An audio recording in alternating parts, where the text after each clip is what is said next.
ఈ వాక్యాన్ని వీక్షిస్తున్న సహోదరి సహోదరులందరికీ క్రీస్తు పేరట వందనములు. ఈరోజు వాక్యం ద్వారా దేవుడు మనతో చెబుతున్న మాట: దుష్టుడు తన చేయుచూ వచ్చిన దుష్టత్వము నుండి మరలి నీతి న్యాయములను జరిగించిన యెడల తన ప్రాణమును రక్షించుకొనును. యెహెజ్కేలు గ్రంథము 18వ అధ్యాయం 27వ వచనము.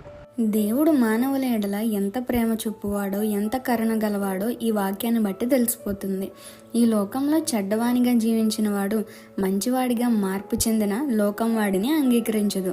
అది వాడిపై వారికి ఉన్న కుళ్ళు వల్ల అవ్వచ్చు, లేదా కోపం వల్ల అయినా అవ్వచ్చు. వాడి మార్పును బట్టి అసూయపడుతుంటారు.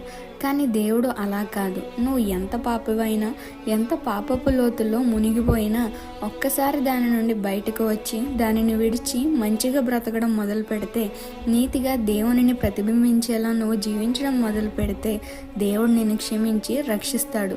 అంతము వరకు నమ్మకమైన జీవితం దేవుని కొరకు జీవిస్తే తన రాజ్యంలో నీకు చోటిస్తాడు. ఈ చిన్న సువార్త పరిచర్యలో మీ సహోదరులు. God bless you. ఆమేన్.